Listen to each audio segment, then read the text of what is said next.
எல்லாருக்கும் வணக்கம். என் பேர் சேதுபதி, எங்கள் அப்பா பேர் முருகேசன். நாங்கள் வடகால திருவண்ணாமலையில் ஆதிராவிட பொதுமக்கள்லேருந்து பேசுகிறோம். என்ன ஒரு விஷயம் அப்படின்னா, எங்களுக்கு வந்து கோயில்னு ஒன்று இருக்குது, அடைக்கலங்காத ஐயனார் கோயிலில். அந்த கோயிலில் வந்து நாங்கள் சாமி கும்பிட தயாரான பொங்க வைக்கிறதுக்கு எங்களுக்கு வந்து 2005 கோர்ட்டில் ஜெயிச்ச ஆர்டர் காப்பி இருக்குது. அதை நாங்கள் ரெவன்யூ டிபார்ட்மெண்ட்டில் எல்லாருக்குமே சப்மிட் பண்ணியிருக்கோம். எல்லா ஆதாரமும் நாங்கள் ரெக்கார்டில் வச்சுருக்கோம். ரெவன்யூ ரெக்கார்டில் கோயில் தான் இருக்குது. மேற்கொண்டு நாங்கள் என்னென்னா கலெக்டர்கிட்ட மனு கொடுத்துருக்கோம். நேற்று கொடுத்து அவங்க என்ன பேசுகிறாங்க அப்படின்னா, கோயிலில் பொங்க வைக்கக்கூடாதுன்னு சொல்லி தாசில்தாரும் டிஎஸ்பியும் எங்களை மிரட்டுறாங்க.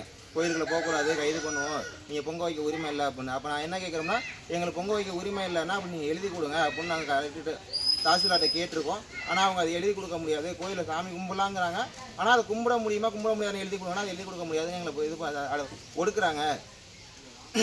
நாங்கள் அதிகாரத்தில் இல்லைங்கிற ஒரு காரணத்தினாண்டி அதிகாரம் வந்து எங்களை ஒடுக்குது. இதுக்கு ஒரு முடிவு வேணும் அப்படின்னு நாங்கள் இளைஞர்களாக முடிவு எடுத்திருக்கோம். நாங்கள் பொங்க வச்சு சக்கரை பொங்க சாப்பிட்ணுன்னு நினைக்கிறோம். இந்த போராட்டம் நாங்கள் தொடர்ந்தோம் அப்படின்னா நாங்கள் பூர்ணமருந்து தான் சாப்பிடுவோம். இந்த போராட்டம் இந்திய அளவில் பெரிய பிரச்சனையாக போகும்.